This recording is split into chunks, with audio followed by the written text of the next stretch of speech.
Starting এর বাম পাশ গিয়ে সামনের যে অংশ দেখা যাবো এই অংশ দিয়ে বাম সাইডে চাকা যাইবো। আর ডান সাইড স্টার্টিং এর ডান সাইড গইসা সামনের যে অংশ দেখা যাবো ওই দিক দিয়ে ডান সাইডে চাকা যাইবো। এর ভিতরে তোমার চাকাটা গেলে তো শুধু হইব না, চাকা গেলে তো তোমার বডিও যাইতে হইব এবং কোনো মানুষের শরীরে লাগা যাবো না, কোনো গাড়ির মধ্যে লাগা যাবো না। এই জন্য তোমার জায়গাটা একটু বড় নিতে হইব। গাড়িতে উঠার পরে কি কি কাজ করার পরে গাড়িটা স্টার্ট করতে হইব? গাড়িতে ওঠার পরে গাড়ির ভিতরের অংশ বলি। হ্যাঁ বল, ভিতরে ভিতরে মানে গাড়িতে তুমি যখন উঠছো ওইটা এই যে তুমি যখন বসছো হ্যাঁ সিটের মধ্যে বইসার পরে কি কি করার পরে তুমি গাড়িটা স্টার্ট করবা? গাড়িতে ওঠার পরে প্রথম কাজ হলো আসনটা ঠিক করা, মানে সিটটা ঠিক করা। সিটটা ঠিক আছে তোমার? ঠিক আছে। পরে কি করবা? দ্বিতীয়ত হলো লুকিং গ্লাস চেক করা, দুই ডানে বামে ও পিছনে লুকিং গ্লাস চেক করা ঠিকঠাক আছে কিনা। আচ্ছা এটা আমি দেখি যেহেতু এটা থাক। হ্যাঁ আমি ঠিক আছে। তৃতীয়ত সিট বেল্ট লাগানো। আচ্ছা সিট বেল্টটা লাগাবো। সিট বেল্টটা কিভাবে লাগাবো জানো? এমনি না এমনি না এইভাবে কইরা এই যে এইভাবে, হ্যাঁ একটা হাত ভিতরে থাকবো একটা হাত বাইরে থাকবো, এইভাবে সিট বেল্টটা লাগাবা সবসময়, ঠিক আছে? বুঝছো? যে কোনো গাড়ি তুলবা সিট বেল্ট লাগাবা। এরপর কি করতে হয়? 4 নম্বরে দেখতে হবে গাড়ি নিউট্রাল আছে কিনা, তা দেখতে হবে, চেক করতে হবে। এরপরে 5 নম্বরে গাড়ি স্টার্ট করা। তোমার নাম কি? অন্তর। তাইলে এই জিনিসগুলো তোমার খেয়াল রাখতে হবে। গাড়িতে ওঠার আগে যে বিষয়গুলো আছে এইগুলো তোমার চেক টেক দিয়ে গাড়িতে উঠতে হইব। আবার গাড়িতে ওঠার পরে তুমি সিট ঠিক করবা, সিট বেল্ট লাগাইবা। প্রথম সিট ঠিক করবা, সিট বেল্ট লাগাইবা, লুকিং গ্লাস ঠিক করবা, গিয়ার নিউট্রাল আছে কিনা দেখবা, গাড়ি স্টার্ট করবা। একদম সহজ বিষয় না, কঠিন লাগে না। আচ্ছা নিচে প্যাডেল আছে কয়টা? 3টা। কি কি?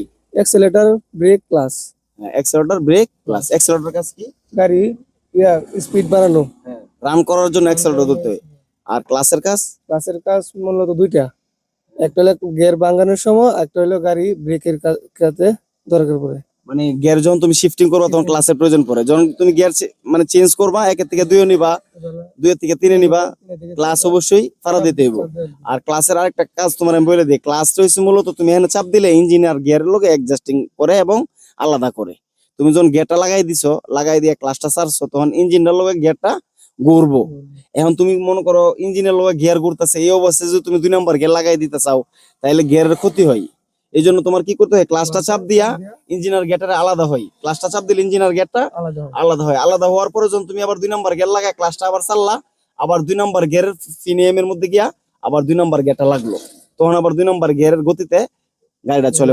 মূল কথা হইছে ক্লাসের কাজ হইছে ইঞ্জিনিয়ার গিয়ারের একখানা করে আলাদা করে, একসাথে করে আলাদা করে। এটা হচ্ছে মূল ক্লাসের কাজ। এখন আমরা বুঝি স্টার্টিং এ বইসা যে আমরা গিয়ার যখন আমরা ভাঙ্গি তখন ক্লাস পাড়া দিতে হয়, গাড়ি যখন আমরা ফুললি ভাবে থামাই গিয়ারে লাগানো থাকে ক্লাস পাড়া দিয়ে ব্রেক পাড়া দিতে হয়, ঠিক আছে? আচ্ছা যাক, সবই ঠিক, কোনোটাই ঠিক না। তো খেয়াল রাখতে হবে যে আমি যখন গাড়িটা টান দিমু মানে গিয়ার শিফটিং করবো তখন আমি ক্লাস পাড়া দিয়েই গিয়ার শিফটিং করবো। রানিং এর মধ্যে যদি হালকা ব্রেক দেই তাহলে কি ক্লাসের প্রয়োজন আছে? রানিং এর মাঝে হালকা ব্রেক না, মানে জি বললাম 1 বা 2 এ থাকলে, 1 এ থাকলে দরকার আছে, মানে 3 এ 4 এ থাকলে বা 2 এ থাকলে, স্পিডে থাকলে দরকার নেই। মানে যদি স্পিডে বেশি থাকে, যেমন ধরো 5 নাম্বার গিয়ারে আছে বা 4 নাম্বার গিয়ার আছে, স্পিড বেশি আছে, 50-60 স্পিড আছে, তখন তুমি হালকা ব্রেক চলাইলা, তখন কি তোমার ক্লাসের দরকার আছে? দরকার নেই। হ্যাঁ। আর যদি তোমার টান থাকে 20, 25, 15 বা স্পিড কম, তখন যদি তুমি ব্রেক চাপ দাও তাহলে ক্লাস দরকার আছে? 10, 15, 20। মানে স্পিড যদি কম থাকে তাই কম থাকলে ক্লাস দরকার আছে। স্পিড যদি কম থাকে তাহলে ক্লাস দরকার আছে। স্পিড কম থাকলে তোমার ক্লাস ধইরা তারপরে ব্রেক ধরতে হইব। আর যদি স্পিড বেশি থাকে, হালকা তুমি ব্রেক ছুঁইছো তাহলে তোমার ক্লাস ধরতে হইব না। খেয়াল থাকবো তো এই বিষয়গুলো, খেয়াল করে গাড়িটা চালাবা। আর গিয়ার আছে কয়টা মোট? গিয়ার 6টা। কোন গাড়ির মধ্যে 6টা, আবার কোন গাড়ির মধ্যে কি কম বেশ হয়? কম বেশ থাকতে পারে। কোন গাড়ির মধ্যে 7টা গিয়ারও থাকতে পারে, সামনে 6টা পিছনে একটা। কোন গাড়ির মধ্যে 5টা গিয়ারও থাকতে পারে, সামনে 4টা পিছনে একটা। আর আমাদের গাড়ির মধ্যে 6টা গিয়ার, সামনে 5টা পিছনে একটা, ঠিক আছে?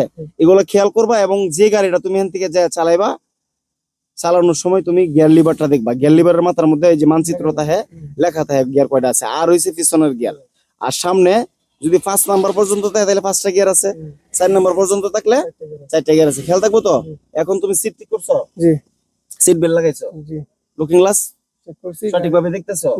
এখন তোমার গাড়ি নিউট্রাল আছে কিনা দেখো। দেখো নিউট্রাল আছে কিনা বুঝবা কিভাবে? এটা একটু মানে একটু বেশি আপ ডাউন হইব। গিয়ার ভাঙা থাকলে আপ ডাউন হইতো। হ্যাঁ, আর গিয়ার লাগানো থাকলে আপ ডাউন হইতো না। গিয়ার নিউট্রাল থাকলে বেশি আপ ডাউন হইতো। এক সাইড থেকে আরেক সাইডে শিফট হইব অনেক দূর। তাইলে বুঝবো তুমি গিয়ারটা নিউট্রাল আছে। এখন তুমি স্টার্ট করো, গাড়িটা টান দেওয়ার সময় তো 1 নাম্বার গিয়ারটা প্রথম লাগাবে। 1 নাম্বার গিয়ারে ক্লাস কিভাবে ছাড়তে হয়?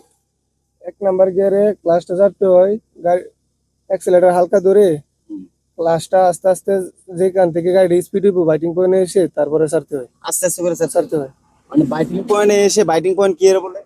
বাইটিং পয়েন্ট গাড়িটা ক্লাসটা হাফ ছাড়ার পরে যেখান থেকে স্পিড হয় এটাকে মানে biting ক্লাসটা যে জায়গা থেকে মানে যে জায়গা থেকে স্পিড শুরু হয় এটাকে বলে বাইটিং পয়েন্ট। ক্লাসটা যখন আমি চাপ দিয়ে 1 নাম্বার গিয়ারটা লাগাইছি, এখন তো ক্লাসটা ছাড়ুম। হুম।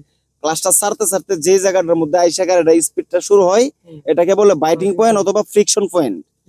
এখন এই ফ্রিকশন পয়েন্ট অথবা বাইটিং পয়েন্টে গাড়িটা যখন আসবো, আসার পরে ক্লাসটারে আস্তে আস্তে করে ছাড়তে হইব। তাইলে 1 নাম্বার গিয়ার সিস্টেম হয়েছে আস্তে আস্তে করে ছাড়তে হইব। জ্যাম জোডের মধ্যে যদি জ্যাম জোড থাকে তাহলে আস্তে আস্তে করে ছাড়তে হইব, একদম আস্তে আস্তে যাইতে হইব। যদি সামনে ক্লিয়ার থাকে আস্তে আস্তে করে পুরোটা ক্লাচ ছাইরা আবার ধাপে ধাপে গিয়ার লাগাইতে হয়, ঠিক না? 2 নাম্বার গিয়ারের মধ্যে ক্লাস কিভাবে ছাড়তে হয়? 2 নাম্বার গিয়ারে ক্লাস ছাড়তে হয় গাড়িটা, মানে ক্লাস 2 নাম্বার গিয়ার ক্লাস লাগে, মানে ক্লাস পাড়া দিয়ে গিয়ার লাগিয়ে হাফ ক্লাস ছাইরা তারপরে অ্যাক্সেলেটর ধরতে হয়। পরে বাকি তারপরে গাড়িটা একটু রানিং হওয়ার পরে পুরোটা ক্লাচ ছেড়ে দিতে ছেড়ে হয়। দিতে হয়। 3 4 5 এই 3টা গিয়ারের মধ্যে তারপরে যে গাড়িটা 3 4 5 এর ক্ষেত্রে ক্লাস গিয়ার ভাঙার পরে ছেড়ে দিতে হয়। মানে গিয়ার লাগানোর সাথে সাথে ছেড়ে দিতে হয়। ক্লাসটা ছেড়ে দিতে হয়। হ্যাঁ, মানে 1 নাম্বার আর 2 নাম্বারের মধ্যে ডিফারেন্ট, 3 4 5 আবার অন্যরকম। 1 নাম্বার গিয়ারটা কোন দিকে বাম দিকের উপরে, আর 2 নাম্বার গিয়ারটা? বাম দিকের নিচে বরাবর। 3 নাম্বার গিয়ারটা মাঝখানের উপরে, মাঝখানের উপরে, আবার মাঝখানের নিচে 4, চার। আবার ডান দিকের উপরে 5 5, আবার ডান দিকে নিউট্রাল করে ডান দিকে, আবার ডান দিকের নিচে রিভাইস গিয়ার। রিভার্স গিয়ার মানে ব্যাক গিয়ার নাকি? তাহলে লুকিং গ্লাস সব ঠিক আছে, ডান ইন্ডিকেটর তো হ্যান্ড ব্রেকটা ছাড়ো, আস্তে আস্তে করে অ্যাক্সেলারেটরটা ধরো। হ্যাঁ, দেখি তুমি চালাও দে। হ্যাঁ, পিছনে ছোট ছোট গাড়ি আছে এগুলো যাক। হ্যাঁ, 2 নাম্বার গিয়ার লাগাও, ক্লাস পারা দাও। হ্যাঁ, ভেরি গুড, যাও যাও, টান দাও, ওটা পিছনে যাক। 3 নাম্বার গিয়ার। তো বন্ধুরা সবাই দেখেন, অন্তরে গাড়ি চালাচ্ছে, সে আমার একজন স্টুডেন্ট। অল্প কিছুদিনের ভিতরে সে আমাদের এখান থেকে চলে যাবে। তো এখান থেকে যাওয়ার পরে কি সে গাড়ি চালাতে পারবে কিনা আপনারা একটু তার গাড়ি চালানোটা দেখবেন, আর অবশ্যই তার জন্য দোয়া করবেন, সে যেন খুব সুন্দরভাবে গাড়ি এই জায়গা থেকে যাওয়ার পর যেখানে যা গাড়ি যেন সুন্দর করে চালাতে পারে, এই দোয়াটা আপনারা সবাই ওর জন্য করবেন। দেশে বিদেশে সব জায়গায় যেন সে গাড়িটা চালাতে পারে। আর আপনারা সবাই ভিডিওটি একদম উপলব্ধি করুন, শুরু থেকে শেষ পর্যন্ত দেখুন, আশা করি আপনারা অনেক কিছু শিখতে পারবেন।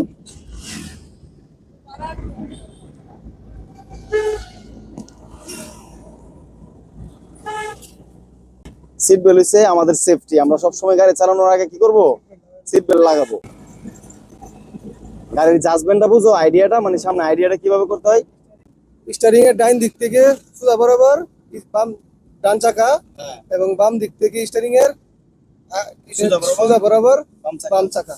মানে যাইবো রাস্তা, মানে স্টার্টিং এর বাম পাশ গিয়ে সামনের যে অংশ দেখা যাবো এই অংশ দিয়ে বাম সাইডে চাকা যাইবো।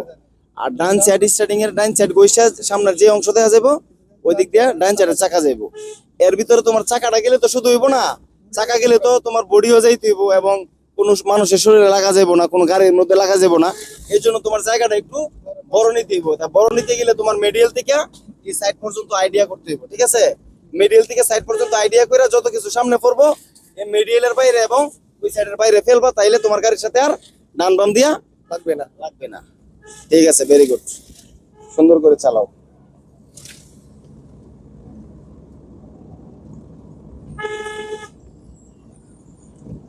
ইয়ার কয় নম্বরে আছে? 3 নম্বরে।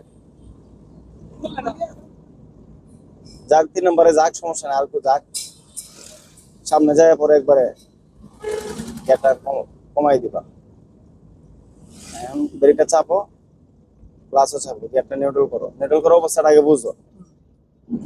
ডানে রাখা আর গাড়ি, সামনের গাড়িগুলো যেহেতু আগাইতেছে, তুমি 2 নম্বর গিয়ার দিয়ে পার হয়ে যেতে পারবা। 2 নম্বর গিয়ার লাগাই দাও।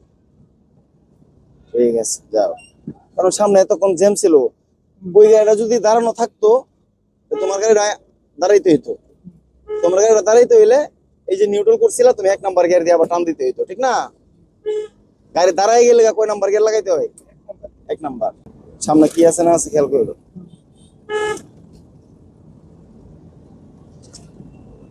মানে গাড়ি চালানোটা তুমি বুঝতে পারছো নাকি? এখন তুমি এখান থেকে ধরো আমি নেমে পড়লাম, তুমি চালায় যেতে পারবা না? হ্যাঁ, পারবা? দেখ, আলহামদুলিল্লাহ।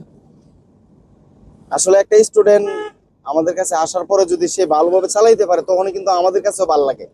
আমরা নিজেরও মনে করি যে আমরা সাকসেস, যে একটা মানুষের মনের আশাটা আমি পূরণ করতে পারছি। একটা মানুষ আমার কাছে আসছে একটা আশা নিয়ে, যে কি আশা, আমি ড্রাইভিংটা শিখবো, শখে শিখুক অথবা সে কর্ম করার জন্য শিখুক, সে কিন্তু একটা আশা ভরসা নিয়ে আমার কাছে আসছে। যদি আমি তারে বুঝায়া, আমার একটু পরিশ্রমও যদি হয়, আমি যদি তারে বুঝায়া জিনিসটা শিক্ষা দিতে পারি, তাহলে আমার কাছে নিজের কাছে নিজের ধন্য মনে হয় এবং নিজের অনেক ভালো লাগে, নিজের কাছে নিজের আনন্দ লাগে।